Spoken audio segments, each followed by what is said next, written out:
What is up, everybody? Welcome to the Mongol Show, sponsored by Roughneck Scarves. I'm Mike. With me is Kev, Josh, and joining us via audio is Riverhounds head coach Bob Lilley. Coach, thank you for joining us in this whole live experiment. How's it going? It's going great. Thanks for having me, guys. Absolutely. As a reminder to everybody watching live, feel free to submit questions to Coach using the comment section on YouTube, Twitter, Facebook. We'll pick the best ones and we'll ask them of Coach later in the show. But for starters, I want to dive right in, Coach. We've been talking a lot in the off season about, you've been with the Hounds for a few years now, and you start to notice trends and sort of how we like to try to get inside your head and try to figure out, why you sort of do certain things that you do. And one of the things that I think a lot of publications sort of keyed in on, including us this offseason, is that typically you're bringing back 8 to 9 players year after year. Many of them are starters. And this year was slightly different. I mean, I think you brought back 6 guys from last season. 4 of them were sort of consistent starters. So was this like an intentional shift in how you're approaching building the 2021 team, or did it just sort of happen that way? It's a good question. I think, we've been pretty aggressive the last couple of years, wanting to bring back a larger number, and really looking at contracts, and our guys are raising their value and their stock pretty high, because of the success we've been having. And there's a lot of teams, and when you have to jump a lot of guys, and maybe there's one team over here that wants this player and one team over here, we've lost some players that we've tried to keep here, but we were super aggressive. I mean, this year there were some players that were really tough decisions. Aropa Mensa, Steven Dos Santos. There would have been value in keeping them, and some others, but we wanted to reshape some things. So I think this year, we tried to re-sign Ryan James, Robbie Mertz, Thomas Van Kuyziel. I mean, they were high priorities for us. Unfortunately, in free agency, they were able to find other opportunities. There were also some other players. I mean, ideally we would have had 12 or 13 potentially back from last year. We were okay having 9. But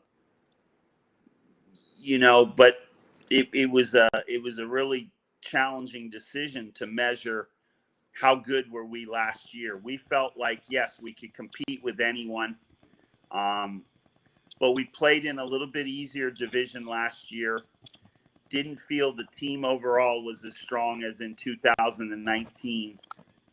And we knew, we were going to have to make some hard decisions to get better, to free up money, but also to reshape some of the things we wanted to do, be more mobile and attack. Obviously there's some key players like a Thomas Van Kuyziel that, we were aggressive and tried to hang on to some players. In this league, there is a lot of player turnover, and, I do believe Tuffy, has put us in a good position to be able to obviously keep Jordan Dove around and Kennardo Forbes, and we're going to try to continue to build this out this year and hopefully be able to keep a little bit more continuity. But it's also important that we're trying to make the team better every year as well.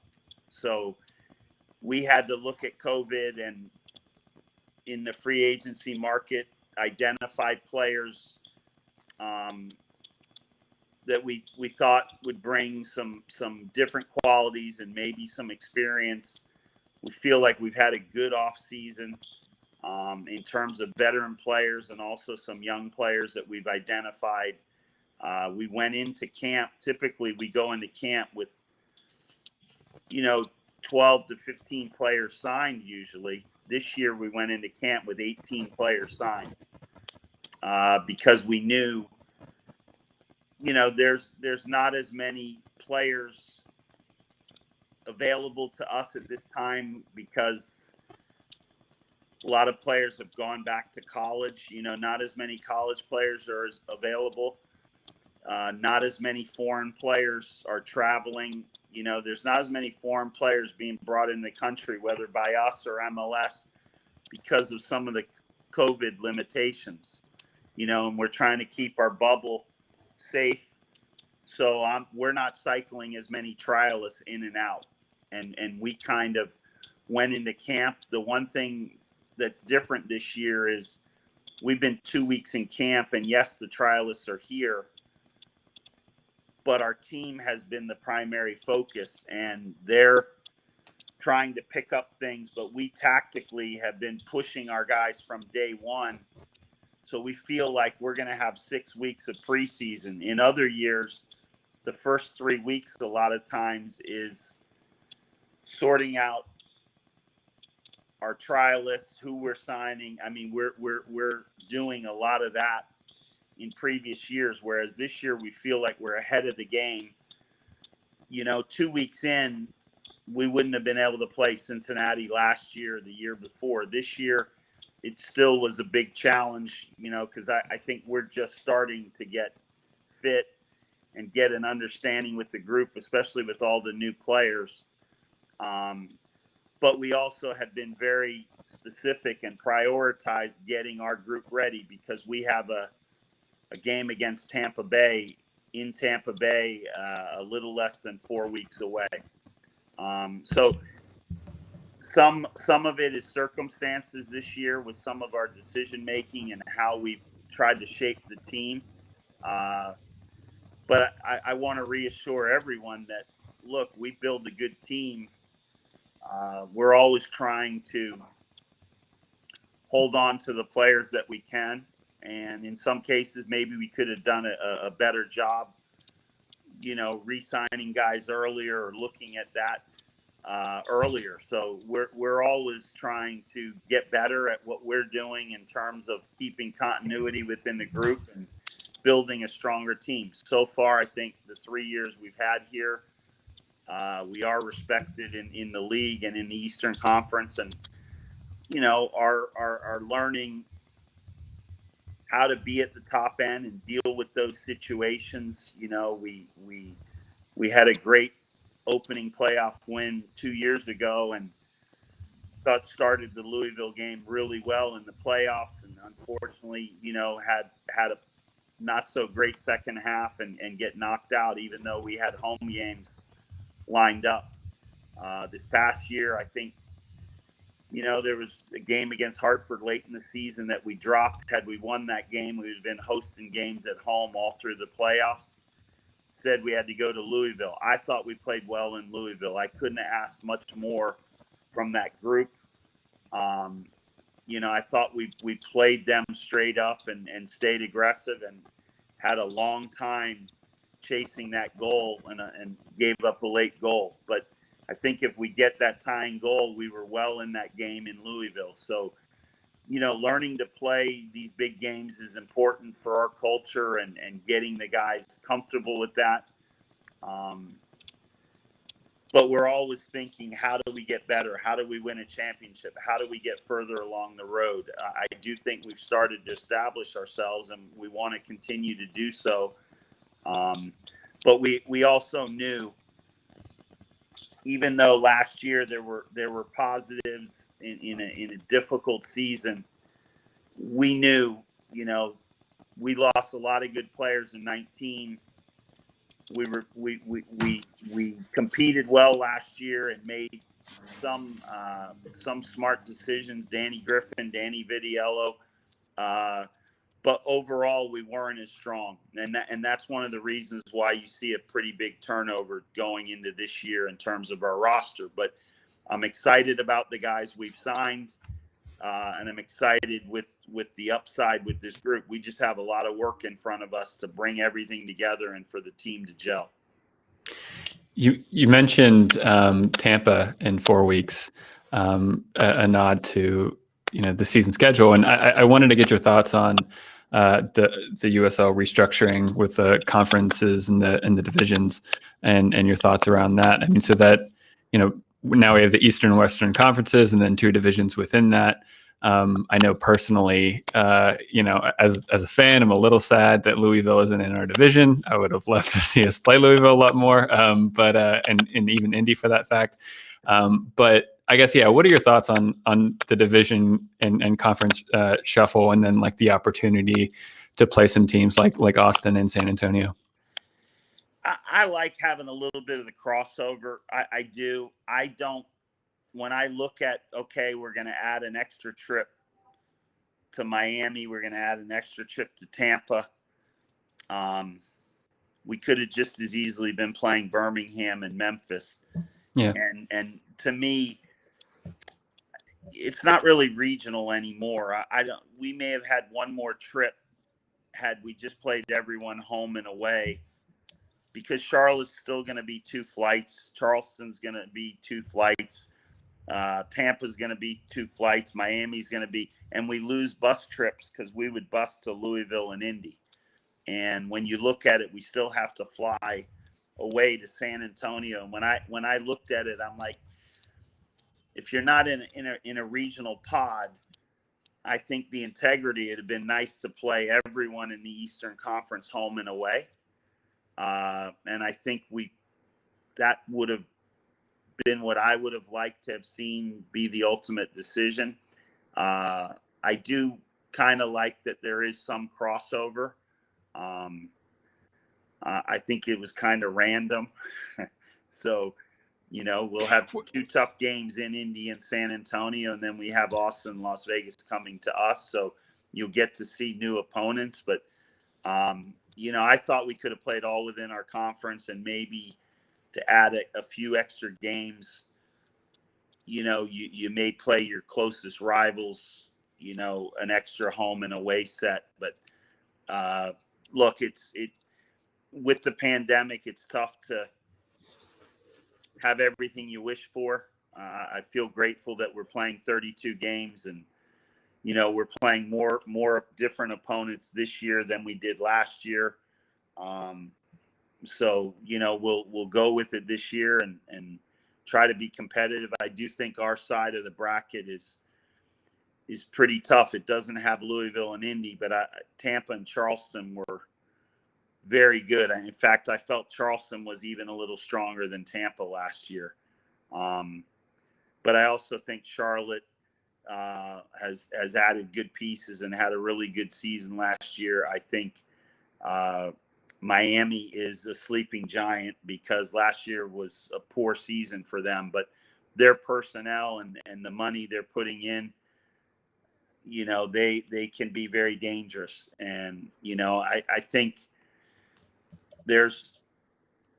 our job is to take care of our home games, make sure we're ready to play every time we go on the road, and not just play for draws, try to get wins on the road and try and get in that top 4. I think we have enough caliber in our team to compete with anyone. We just have to get, a collective comfortability with the group and guys knowing their individual roles, but also how we want to play tactically as a team. And I think if we put those things in place, I think our personnel is quite good. We still have some work and some decisions to make, but I think we're pointed in the right direction.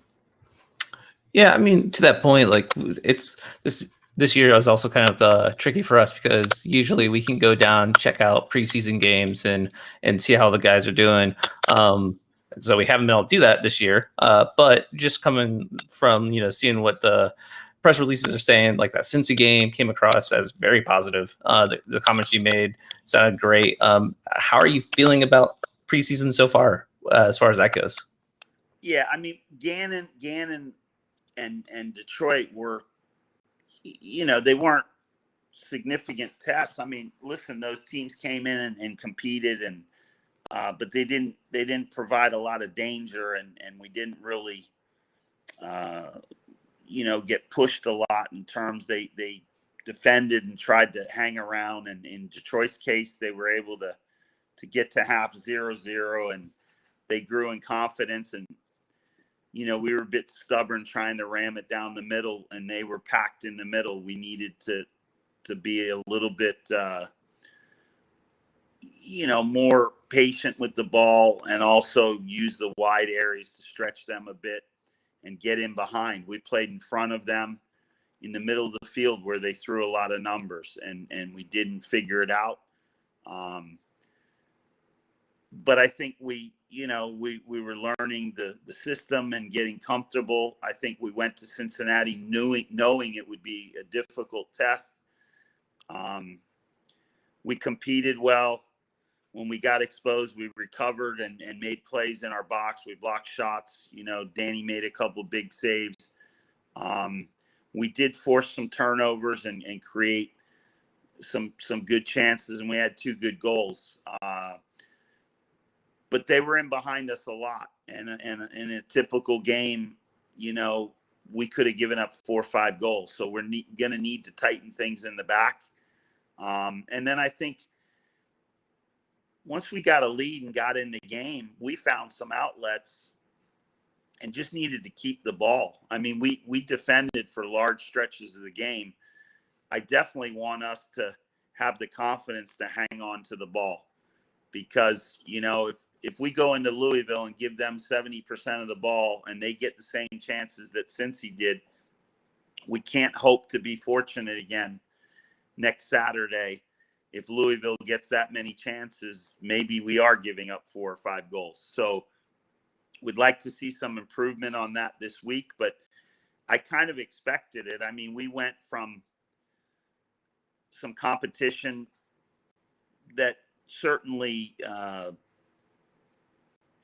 I don't want to be negative to Gannon or Detroit, because those are games and things we had to learn about ourselves and get comfortable. But it was a big step up, the speed of play that Cincinnati provided and the danger they provided with their movement and their pace up top. And it's an MLS roster. And some of those questions that they asked, I know Indy just went into Vancouver or played Vancouver and beat them 2-0. I know Louisville's knocked off a few MLS teams. I mean, the higher level teams in our league are quite capable of competing. And, for us to do it this early, I wouldn't typically schedule it, but I knew, we're starting later. We've got to get games. We couldn't play Pitt or Akron or Penn State, some of the teams we played. And, we didn't want to just play lower division clubs. We had to get some quality opponents in here. So we tried to schedule a tough schedule, knowing we have a lot of new faces. We need to give them some serious tests so they're ready. And we were prepared to go on the road, and we chose to go on the road to Cincy, Louisville, and Indy. And I think it helps us prepare to have to go to Tampa when it matters. I want to kind of pick up on some of the tactical insights that you provided there. I mean, you mentioning kind of wanting to see the team have more confidence to hang on to the ball. Talking a bit about the defensive setup. I guess kind of 2 questions that I'm curious to hear your input on. I mean, like historically, your teams have been strong defensively. That's not to say that you're a defensive manager. I know that gets thrown around a lot, but in past seasons, at the Riverhounds especially, we would have a keeper come in, win the Golden Glove, leave, and then the new keeper comes in, wins the Golden Glove again, and we would have Greenspan and Adewale leave, but then it doesn't matter. New center backs come in, and it's a strong, stout defense. Is that something that you're just really comfortable with now? Like we as fans, I think we've gotten comfortable with the idea. We have attachments to these players, Vunky Azil especially, but I think we still have an understanding based off of the historical evidence around Riverhounds teams that you've been in charge of, that you can rotate keepers week in, week out. You can rotate some center backs, and usually we're pretty strong defensively. And I guess the second question too, you mentioned trying to hang on the ball. I think there's a lot of discussion in our community around the role that Kenny Forbes has, whether or not he's maybe a more like a number 6 deep lying playmaker, or maybe he can be more of a pure number 10, an attacking force that doesn't really have to work, sit too deep and worry about the defensive and start the playoff too much. How do you see Kenny's role kind of evolve as he continues another year in the team? Yeah, it's a really perceptive, observation. Look, Kenny, I have tactically at times pushed him higher. He inevitably likes to come find the ball. It's what he's most comfortable with. I've tried to force him higher, even back in Rochester. He's comfortable making the game from deeper. Sometimes I feel like we have other guys, but it's tough to argue with, our team gets confidence when, the center backs can use him. They're more confident on the ball. He switches play. It's harder to do from higher positions. He has, he's a really intelligent player and gets in the right areas defensively, even though he's not a, great ball winner, but he intercepts passes. He picks up loose balls. He'll track a runner if he needs to. We usually try to put some muscle around him and some energy around him, whether it's Dabo. Last year it was Danny Griffin a lot of times. In the past, sometimes it's been a player like Ryan James. Robbie Mertz and Danny Griffin did a great job in and around him last year. But, we're good defensively. And yes, some pieces are interchangeable, but, it's not easy replacing Thomas or Joe Greenspan and last year, maybe if we were playing in another division, we wouldn't have posted the same numbers. So we definitely knew we had to make some improvements. And then with Thomas leaving, that's a real focal point right now. I mean, I'm happy to know we only gave up 1 goal in our 3 preseason games, but the first 2 we weren't really tested. In Cincinnati, the 1 goal is deceiving because we were not good defensively.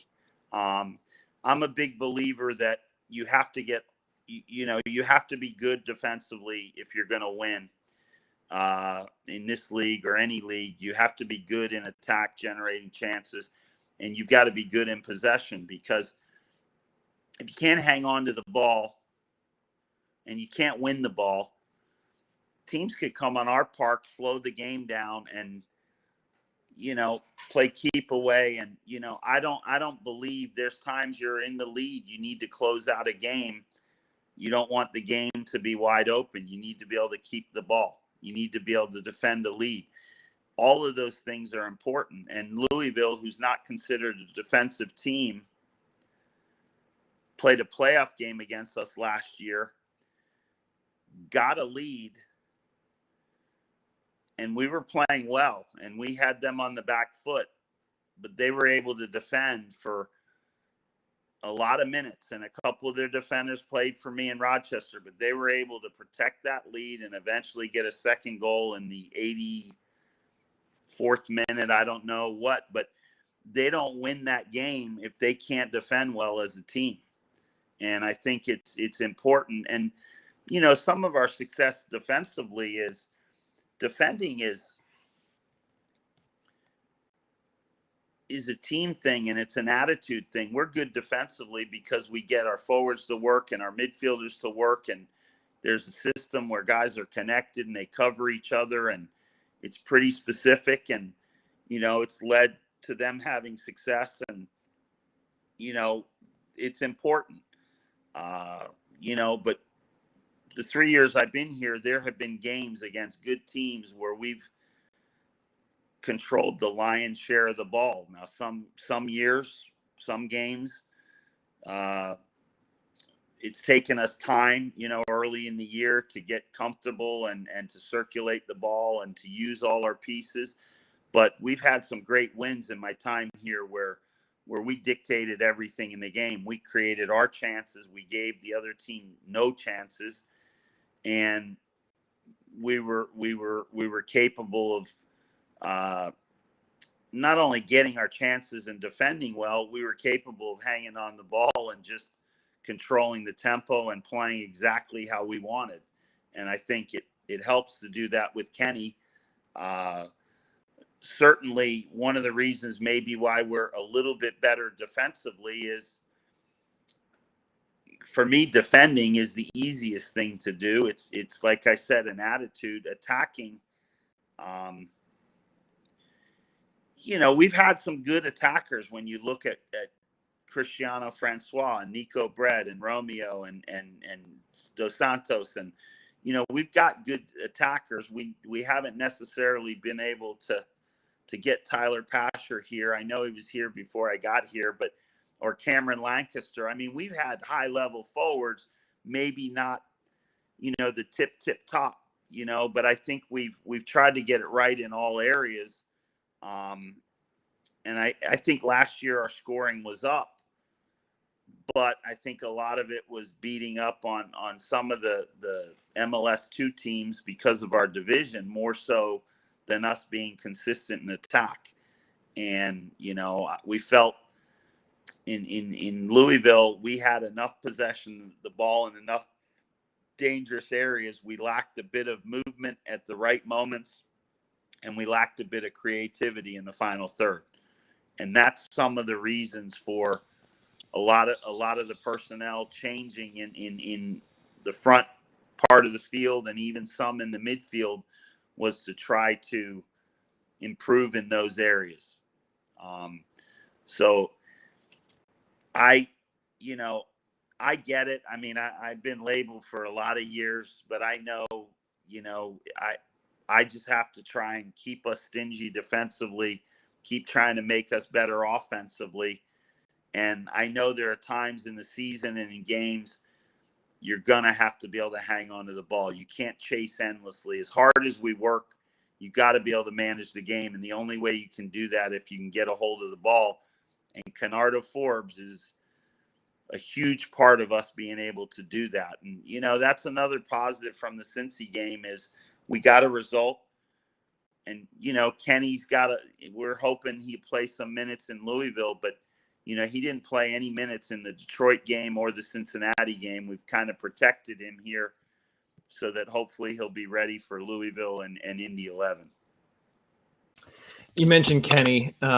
We've had him on the show, and obviously we know a lot of the returning guys. We're trying to do our best to learn a bunch of the new guys. Steve asked the question, Coach, who do you think is most likely to be the most impactful new signing? So let's put some caveats around this. I don't want you to necessarily feel like you're picking your favorites or anything like that, but you see these guys day in and day out. Who are some guys that you think, after 2 or 3 games, the Steel Army is going to be like, holy cow, like that's a player? Well, I think it's so early. I think your guys' guess is probably as good as mine. Now, I have seen him for 2 weeks and you haven't. But, I mean, listen, I think adding Dixon,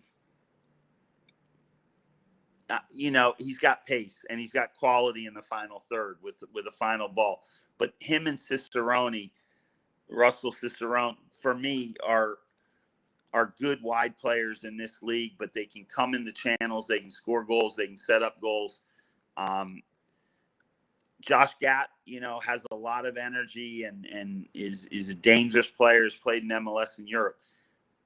I think that really changes the dynamic, and they're all competing, and Albert Dikwa, has a lot of upside as a player and still a very, very young player. The other 3 are a bit older and more experienced, but Albert's got 4 years, I think, under his belt already in this league. So it's a good core there. I think Luis Perez is a rookie that has looked quite good in preseason. He's very technical, great passer. French kid out of Central Florida. I mean, he's doing some things that are different, just like we kind of felt, Robbie made an impression early last year. Danny Griffin. I mean, I think Louis Perez is going to be interesting to watch in the midfield. I think in the back, it's tough. We had signed Alex DeJean, knowing we thought could be kind of a quarterback and organize things, and had experience in Europe and with Orlando the last 2 years. He was able to go into Atlanta and get a job there. But we've added Mikel Williams, who has experience. I think he's got like 40 caps for Trinidad and experience with Colorado and MLS and also OKC in our league, and he's been over to Europe. So, those are guys with good resumes. Now, it's our job as a staff to get the best out of them and fit them into our system. I think they're good in the locker room. The sense I'm getting with these players is they want the challenge. They're working hard. They get along well. I see these guys communicating already. I think there's already a good chemistry, which is encouraging to me, because there's going to be a lot of competition. And these guys are all coming from different areas, but I think a lot of them are looking at Pittsburgh. Man, we used to play Pittsburgh, and Pittsburgh is, they're hard to beat, and they're always somewhere in the mix. And I think that's exciting that we're building this culture where we were able to attract some players that maybe we wouldn't have been able to get in here in year 1 or 2. But I think we're starting to be in the discussion, for top end players. And, it's our job now, because look, Miami had a great roster last year and they had a really disappointing season. Just because you have players doesn't help you win. You got to get the right players and then get a good understanding between the players and continue to grow throughout the season if you're going to win. There's a lot of talented rosters when you look at the bigger clubs in our league. But, we have a good group. It's going to take some time, but like I said, we're not slow playing it. Like we know I'm not really a guy that thinks, oh, we lost this player. This is going to be a 3-year process. I want to win every game. It doesn't matter if you gave me a brand new roster next week. I'm going to try and get them ready. So my mindset is we have good talent here. Let's get them really clicking in 3 months rather than 3 years. And if we can do something in 3 weeks, get there, then we can move on to the next thing. And we're going to be aggressive. We want to, we've been able to be, in my opinion, a top end team the last 3 years. I don't think we've shied away from anyone in our league. There's a lot of big teams developing in the West as well.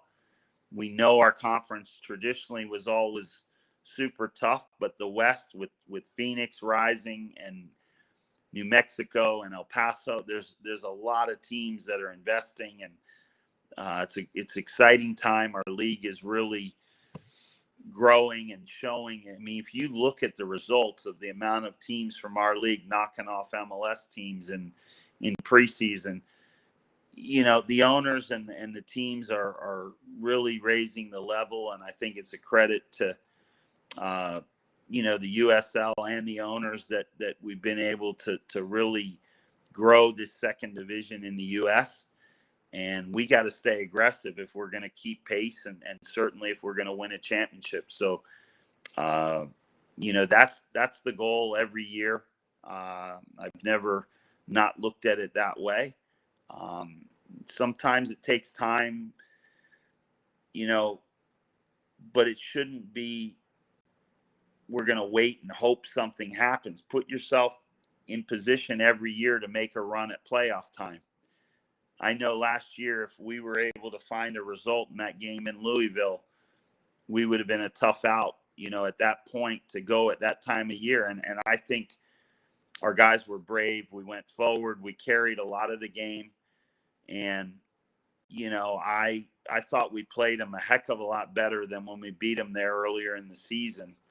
We just capitalized. We beat them 3-1 early in the season, and I thought we should have been down by 3 goals by the 30th minute. We got a tying goal right before half and 2 early goals in the second half because there was the long layoff with COVID, and we jumped back into it, and we capitalized on a couple of their mistakes.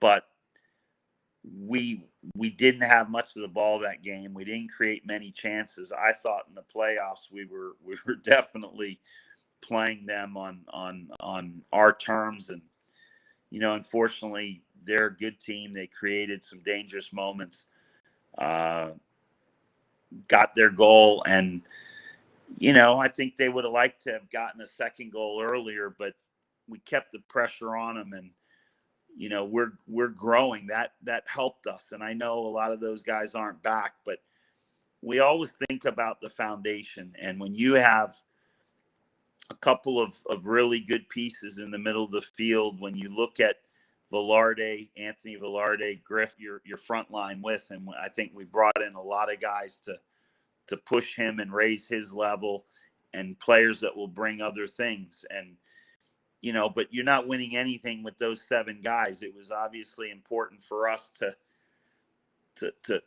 reinforce a lot of areas and get as much quality as we could, so there would be more competition. Last year, there was not enough competition in my mind, but it was a shortened season. I don't feel like we had enough guys. Players 16 through 24 for me last year were not good enough to really push the group, even from that part of the roster. And this year our goal is that every player, even player 22, 23, 24, we want them to be at a standard that maybe last year they would have been player 15. We're really trying to get that deep. More games, injuries, rotation. It's a shorter season with basically a normal schedule. So, we're going to face some adversity, but we also think we have more answers in this roster than we did last year. Coach, you mentioned Alex DeJean. And I know that when he moved from the Hounds to Atlanta, there were a lot of fans that were sort of split about how that was sort of handled. You sort of look at Indy, who obviously brought in some players and then turned around and immediately made some money signing them to other teams out in the MLS. So could you just speak to, I think we sort of were on both sides of the fence of saying it was a good move from, treating the players well. And then there's also the conversation about the potential to make teams money. So from your standpoint, could you speak to just sort of how that went down and why you think that was sort of the right move to let him go to Atlanta? Well, that's not a player that, if he had played with us, we would have an option. And, but that player would not have signed with us because he was always in the MLS mix.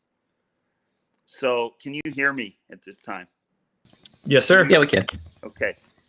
He was always, we signed him. We're aggressive to get him signed. He wouldn't have signed with anyone. What we did was get his rights, knowing that, and I've probably done that 30 times and been able to get players committed, and probably 27 out of 30 have ended up with me. And that's an insurance policy that the agent, if he plays in USL, he wants to play with you. He's willing to commit to you. Here are the terms. And that's how we structured it.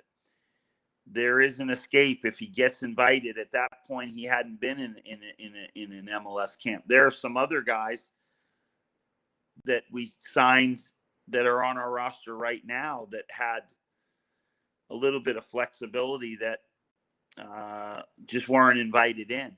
I mean, Alex DeJean, maybe Atlanta said, well, he didn't start for Orlando, but we missed the playoffs last year. We can, if we have injuries or international call-ups, we don't want to lose the game 5-0. Maybe we're better with an experienced guy as our depth player, and we can trust him a little bit more than a college kid. So they elected to take a player. Now, there are a lot of teams in our league would not have in MLS that would not have an interest in Alex DeJean because they have their personnel they're comfortable with. For their depth, they're going to save money and get a college kid and pay him a lower salary. But the idea is we can sit and not work a deal with this player, and he's going to wait till last minute to see what happens with MLS. And at that moment, if we sign him now, there were some teams, the big boys were spending and signing, San Diego, Birmingham, Tampa. But some of the teams like Charlotte and Memphis, if we wait and don't get a deal done, and at the last hour we're trying to sign him, there's could be other teams in the mix. Price tag could go much higher if we can lock up his rights. So it was a strategic decision. I know fully how successful. I'm not gonna share everything I do from a signing, but that gives you some insight that it was a decision that we want him here if he plays in USL, and we knew there's a strong possibility he'd be with us, but there was a chance. And the minute I knew he was invited into Atlanta, I said I wish he was going to a better team, a more established team from last year. Atlanta was a mess last year, missed the playoffs. I kind of think he may get the benefit of the doubt if he goes in there and trains fairly well. They may prefer his experience because they're going to have a lot of roster turnover. His experience may be needed at some point with international call-ups and the new coach and everything. And he's played in Europe and already in MLS. So, he's not a high-end veteran. Like, he's not a high salary, but certainly his salary is more than a rookie would cost. But obviously they took the position that we're going to have a little bit more experience with our depth players. Like I said, the better teams, I think, feel like, well, we don't need to spend that extra 30, 40 grand on a senior player. We can shift some money in the budget to give another guy a raise and develop a younger player because we want to think about the future, and that's a lot of guesswork. We took our best guess. Once he was in Atlanta, we quickly reacted because I said, we're going to go after Mikel, because now at that point, DeJean wasn't even invited to a camp. Once he got invited in, we moved pretty quick on Mikel Williams, and we said, if they don't sign DeJean, we're in a better position. If they do sign DeJean, at least we've been proactive looking to get another center back with experience at a strong level in here. So, but I've done that many times, not just here in Rochester and even prior to that. So the contract was always set that way. I mean, had he come in here, it's tough to go to an agent. Well, we'll sign him and give him the insurance, and he never sets foot in Pittsburgh. But if he ends up signing with MLS, you need to tell the MLS team to pay us a fee. With Indy, they've had some players that they've sold off. I have had players. I know there's a goalkeeper in Rochester I signed the 1 year, and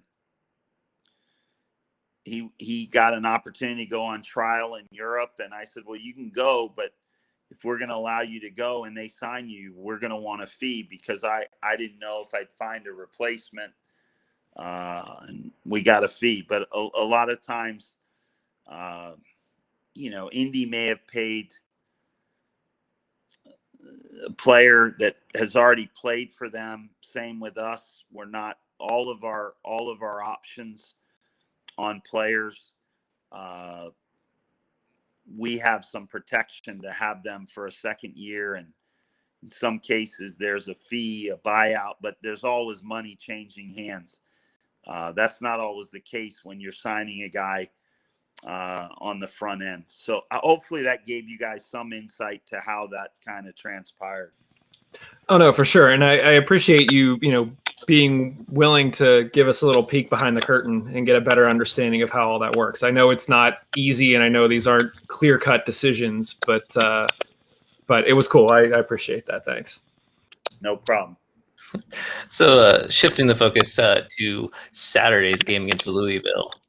So feels like Louisville, ever since Harrisburg left, that they've become kind of more and more our rival.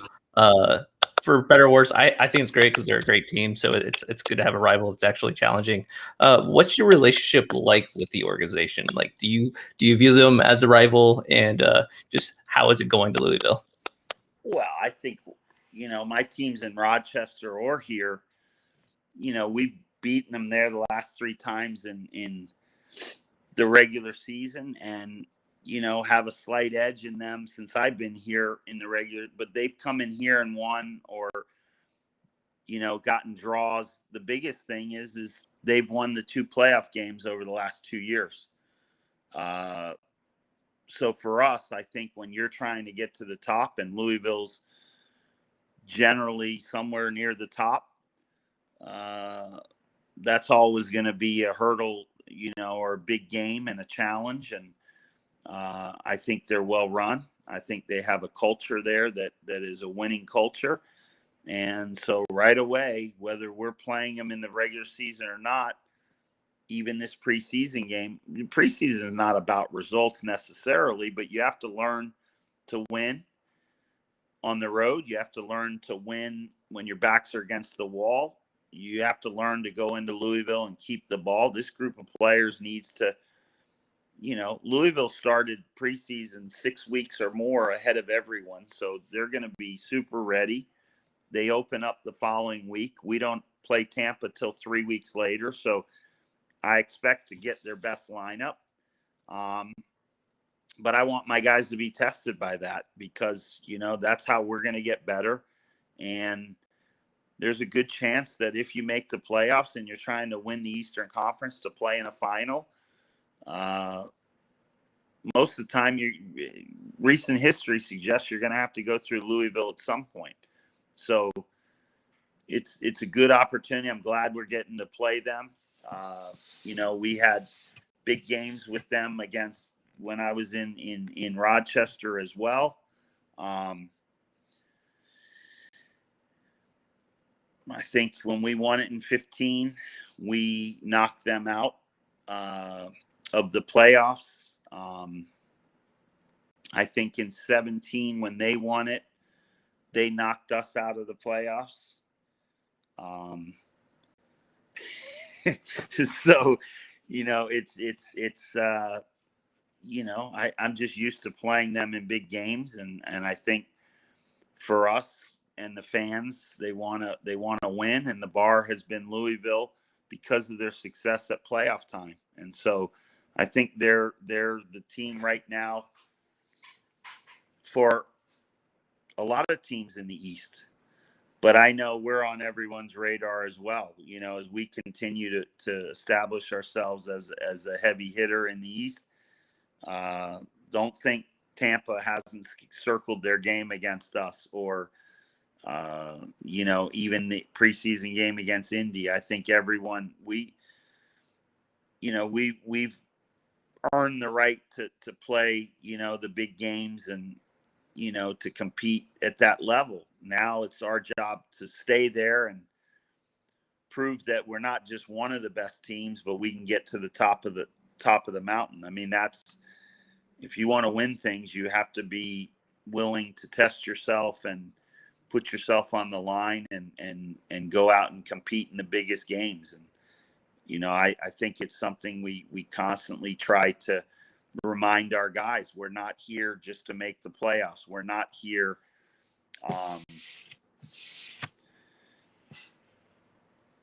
you know, to earn a paycheck. I mean, there's an expectation here, and it starts with you know, the staff, and but also, you know, Tuffy wants to win. And I think it's not just the players, you know, people in the front office. I mean, a lot of them have been here a lot of years, and there's media that's covered the team a lot of years. I mean, there's a hunger there, there's a desire there, and we've got to push ourselves and do everything we can to help make that happen. And I think this can be a great soccer city. I think you know, the stadium, there's a great backdrop, and I think, you know, it'd be great to have everyone back in here. But, you know, we're very conscious of that. And I think the players do a good job of embracing that challenge. I think they work exceptionally hard. I'm not easy to play for because I'm demanding every day. And I think it takes, you know, a special discipline and focus to come in here and accept the challenge every time we step on the field. And, you know, I'm thankful for the guys and what they do to help this organization win. And, you know, hopefully we can get where we want to go sooner rather than later. And ideally, we're going to start something very special even this year when we get started with the season. Coach, two more questions for you, and then we're going to get you out of here. These are a little bit lighter. So last week we had your starting last year's starting keeper, Danny Vitiello, joined us, and we asked him. We said, you know, if you know, we have Lilley coming on next week, do you have a question that you would like to ask Lilley, or you would like us to ask for you? So I'm going to try to play this video. We'll see if this works, and we'll go from there. I'm hoping this is an easy one and kind of just like, you know, slide it in there. But I'm going to need to ask him, you know, who does he think has the best beard on the team? So the question is, who do you think has the best beard on the team? Well, the only person that's even close to having a beard is Danny.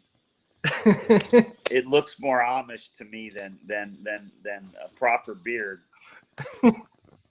But I mean, listen. Danny is nominating himself. I'm fine if he has that title, as long as he takes penalty kicks. He can have the title of having the best beard on the team. Fair enough. So, Danny, there you go. He has awarded you as the best beard. Feels like that was a bit of a layup. It was a softie. Coach, next week we have Jordan Dover, who you mentioned is going to be joining us. Obviously, Jordan has spent a lot of time with you. We'll ask you the same question. Is there anything that you would like us to ask Jordan on your behalf that maybe you haven't previously asked him, or you think might give a fun response for the audience?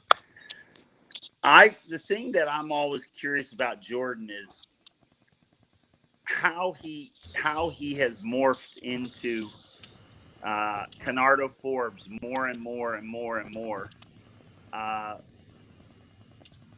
Because if Canardo's the last guy out of the locker room, Jordan is coming out. If Kenny is playing the age card a little bit, Jordan is the oldest young man that I know.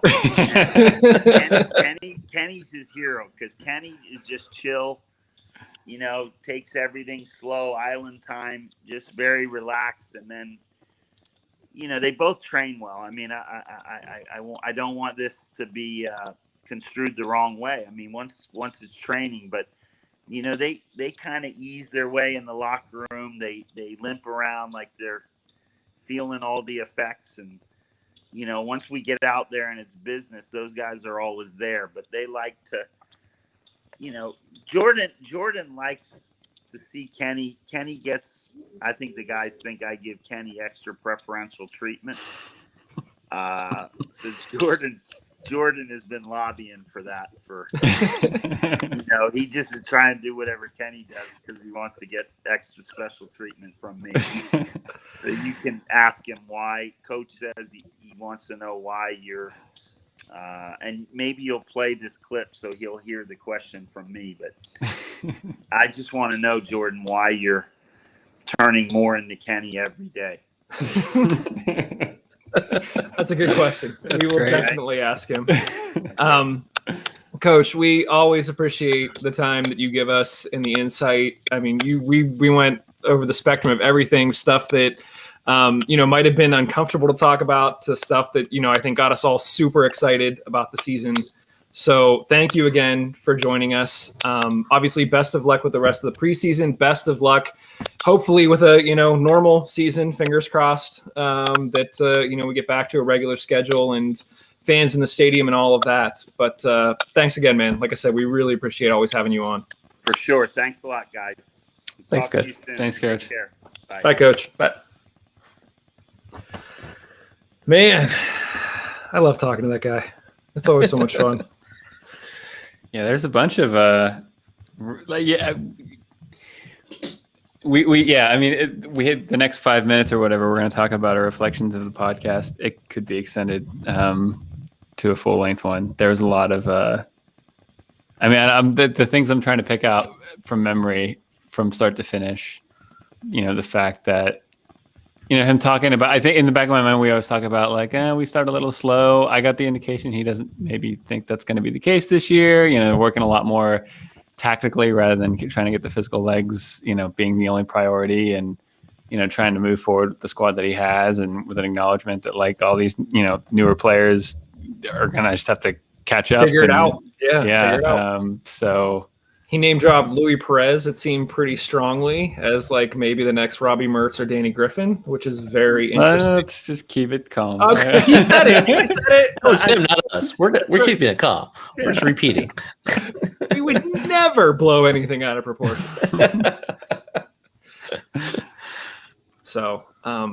So yeah, that was great. Obviously, thanks again to Coach for joining us. Guys, I know there's a lot of other things going on. Players rotating in and out in terms of, I think we released 2 guys that were in camp. We brought in 1 new guy this week. The Hounds have been super transparent about all of that. Their new communications director, Matt Grubba, who, friend of the show, has been amazing. Fantastic at your job so far, Matt. Well done. I know it's still preseason, but you're crushing it. I got to give him props. He's helping us line up, Coach. And as we said, next week. I was going to say, we're a little biased. We're not. It helps when you know the guy. Yeah. Sucking up to him kind of helps us a lot. So, But as we mentioned, Jordan Dover is going to join us next week. We did put out a poll. I think I mentioned this last week. We put out a poll and asked you guys, when would be the best time for us to do a live show? Because obviously when we're recording and it's just a podcast, we can just do it whenever works for us, and then we put up the show later. But if we're doing it live, we want to make sure that you guys can watch, that you can participate, all of that. So all of you sort of said, I shouldn't say all of you, the vast majority of you said a little bit later. So we're going to try next week doing the show at 7:30 p.m. instead of 6:30 p.m.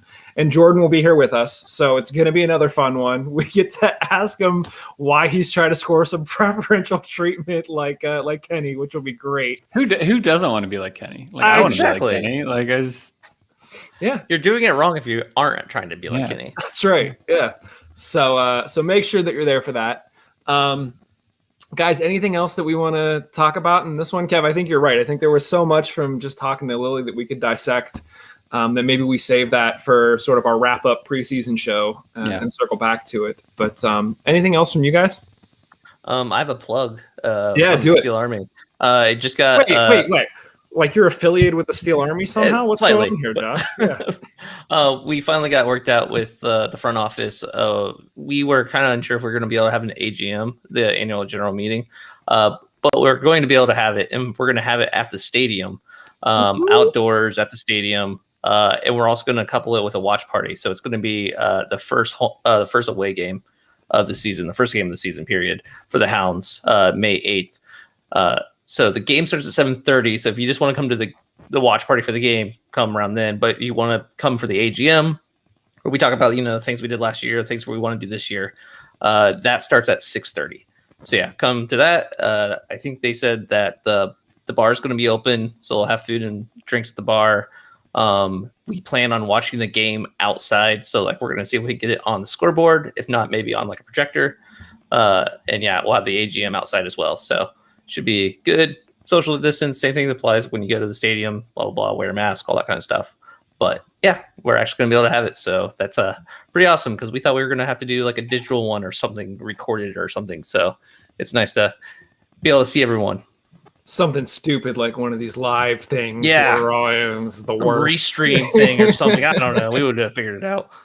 It's May 8th. I mean, that's a great like Mother's Day present. So for all of those mothers out there that love the Hounds, get down to the AGM and watch the game. Why not? One thing I will mention, and this is a whole nother topic for a whole nother show, but I wanted to bring it up because it was really interesting.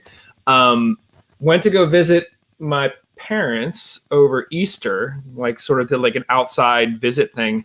And a neighbor came up and was telling me all about how proud she is that her grandson is a goalkeeper for the Riverhounds Academy. And so we talk about sort of the growth of the team and the interest in the team. And we've said how, having the academy as sort of a backdoor in for people to be interested. This was a woman who otherwise never would have been interested in the Hounds at all. But she was very proud to be name dropping Riverhounds whenever I saw her. She had no idea who I was or our affiliation or anything. And I was like, oh, that's awesome. We're going to be talking to Danny Vitiello this week. This was like 2 weeks ago. So I think that's another interesting topic, is the growth of the interest in the Riverhounds amongst communities that probably wouldn't be interested simply because of their relationship with, RDA parents and family members and kids and stuff like that. I think it's awesome. So very cool. Yeah, very cool. So, all right. Well, again, thank you, Coach, for joining us. We really, really appreciate it. As we said, look forward to Jordan joining us next week, 7:30 p.m. We will be live just like we are right now on YouTube, Twitter, Facebook. You guys are welcome to join us. Send us your comments either before the show or even during the show, so you can react to what they're saying. It's always a good time hanging out here with all of you. So as a reminder, head over to mongols.com, click on support the show to become a Patreon follower.